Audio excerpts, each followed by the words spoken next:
Hi, this is Saurabh. Welcome to our new video. आप नोएडा में real estate खरीदने के लिए, प्रॉपर्टी खरीदने के लिए ऑलरेडी 1-1.5 साल लेट हैं। इस वीडियो में हम एड्रेस करेंगे दो तरह के लोगों को। पहले वो लोग जो पिछले 1-1.5 साल से प्रॉपर्टी नोएडा में देख रहे थे बट किसी भी कारण से उन्होंने नहीं खरीदी, चाहे उनको बजट में सूट नहीं हुआ या उनका फाइनेंशियल अलाउ नहीं किया प्लानिंग, या उनको जो प्रॉपर्टीज लॉन्च हुई थी उनको कोई समझ ही नहीं आई। दूसरे वो लोग जो नोएडा में अब प्रॉपर्टी देखना शुरू कर रहे हैं। So let's start the video. When you read a headline which says home sales in India's top 8 cities touch a 9-year high in the first 6 months of 2022, it's a reason to breathe easy. एक तो हमारा real estate sector जो था last 7 से 8 साल में property prices बढ़े नहीं थे। मैंने आपको ये बोला कि आप नोएडा में प्रॉपर्टी खरीदने के लिए ऑलरेडी 1-1.5 साल लेट हैं, बट अभी भी आप ये अंडरस्टैंड करें कि ट्रेन आधी छूटी है, आधी अभी भी बाकी है।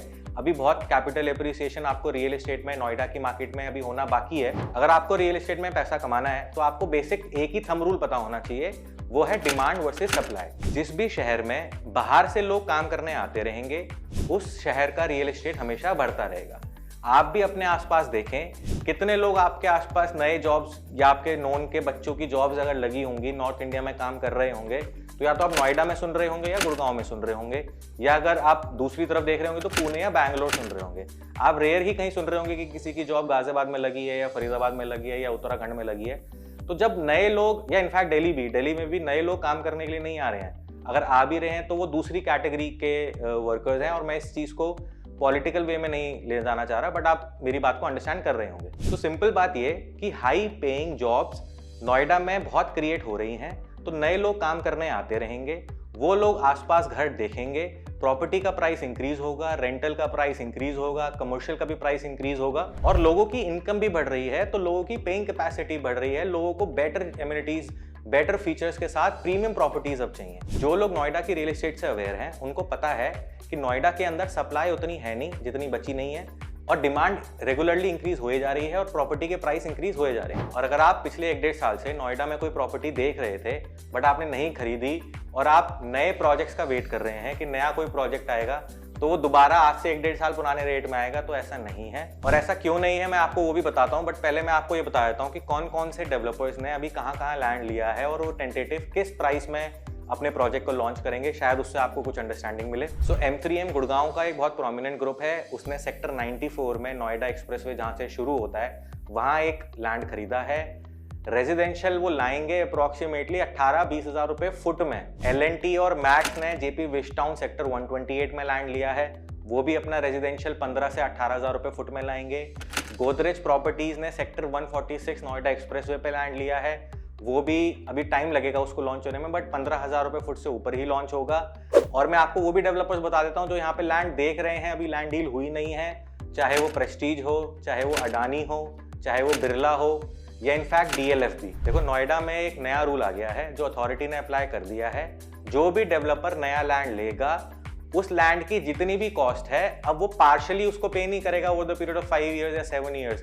उसको 90 दिन के अंदर, वो चाहे लैंड 200 करोड़ का हो चाहे 500 करोड़ का, उसको लैंड की पेमेंट इमीडिएट करनी है। तो आप खुद अंडरस्टैंड करें कि कोई नॉर्मल डेवलपर तो 200-500 करोड़ रुपए की पेमेंट एक साथ करके लैंड नहीं ले पा रहा। सो जो भी प्रोजेक्ट्स नोएडा में अब आने वाले टाइम में लॉन्च आपको दिखेंगे वो सारे top of the league developers के होंगे, और वो top of the league developers top of the league की प्राइस लाते हैं, और बट उसको कोप अप कर देते हैं top of the league amenities से भी। अब 15,000-20 हज़ार रुपए फुट में जब प्रोजेक्ट लॉन्च होंगे, एक नॉर्मल 3 बेडरूम अपार्टमेंट 2000 फुट का 3 करोड़ के 4 करोड़ को आपको सुनने को मिलेंगे, तो जो लोग नोएडा में इन्वेस्टेड हैं वो तो उसको खरीद ही नहीं पाएंगे। चाहे आप नोएडा की किसी भी सोसाइटी में रहते हो, आप अपना फ्लैट सेल करके उस प्रॉपर्टी को, नई लॉन्चेस को जो जिनकी हम बात कर रहे हैं, खरीदना चाहेंगे तो आप उसको नहीं खरीद पाएंगे सेम साइज का अपार्टमेंट, या तो आपको 4 बेडरूम से 2 बेडरूम में आना पड़ेगा। और जब ये सारे प्रोजेक्ट्स 15,000-20 हज़ार रुपए फुट में लॉन्च होंगे, तो जो प्रोजेक्ट्स अभी अंडर कंस्ट्रक्शन है दूसरे डेवलपर्स के नोएडा के अंदर जो ऑलरेडी चल रहे हैं, जो आज आपको 8,000, 9,000, 10,000 रुपए फुट में मिल रहे हैं,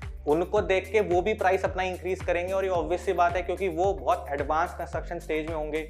नए प्रोजेक्ट्स का पोजेशन 4 साल बाद मिलना होगा, उनका पोजेशन शायद 2 साल बाद मिलना होगा, और एमिनिटीज वाइज तो वो भी हल्के नहीं है। देखो प्राइस बढ़ने के 10 कारण हैं, उसके ऊपर मैं कभी अलग से वीडियो बना दूंगा कि एक्चुअली में प्राइस इतना इंक्रीज हो क्यों रहा है। ये कोई फोक्स्ड अप मार्केट नहीं है, ये कोई मैनिपुलेटिव मार्केट नहीं है, ये जेन्युइन डिमांड वर्सेस सप्लाई की मार्केट चल रही है। लैंड की कॉस्ट इंक्रीज हो रही है, कंस्ट्रक्शन की कॉस्ट इंक्रीज हो रही है, एमिनिटीज और लग्जरी बहुत इंक्लूड करी जा रही है, उससे कॉस्ट इंक्रीज हो रही है, डिमांड बहुत इंक्रीज हुई है, नए लोग काम करने आए जा रहे हैं, वो आसपास घर ढूंढ रहे हैं। दिल्ली एक बहुत बड़ा मार्केट है, दिल्ली से बहुत लोग ऐसे हैं जो या तो नोएडा में या गुड़गांव में शिफ्ट कर रहे हैं, वो भी एक प्राइस इंक्रीज होने का बहुत बड़ा रीजन है। तो इन शॉर्ट ये अब क्रक्स पे आते हैं। ये वीडियो में आपको डराने के लिए नहीं डाल रहा हूँ, आपको समझाने के लिए डाल रहा हूँ कि अभी भी आप लेट नहीं हैं। ऑलरेडी आप वैसे 1-1.5 साल तो लेट हैं, बट आप पूरी तरह से लेट नहीं हैं, अभी भी यू हैव टाइम।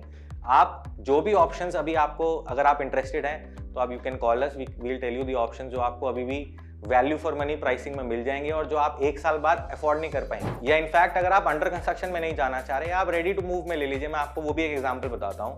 सेक्टर 128 में अगर L&T और मैक्स 15,000, 16,000, 18,000 रुपये फुट में लॉन्च करेंगे तो वहाँ पे जो जेपी के पुराने डिलीवर्ड सोसाइटीज़ हैं, कलिप्सो कोर्ट या imperial court, pavilion court, Heights वगैरह, उनके भी प्राइस इंक्रीज होंगे। वो ऑब्वियस सी बात है, क्योंकि वहाँ पे लोग आएंगे मैक्स को और L&T को देखने के लिए, बट वो जेपी की भी अंडरस्टैंडिंग ले जाएंगे कि उनको ये प्राइस में रेडी टू मूव मिल रहा है, तो उसके भी प्राइस एट दिन इंक्रीज होंगे।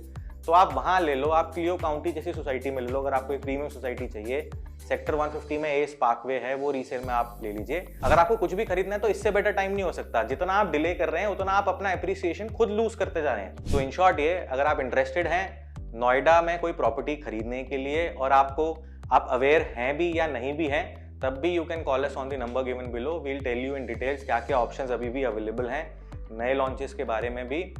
सो आई होप आपको ये वीडियो अच्छा लगा होगा। Don't forget to hit the like button and subscribe to our channel as well.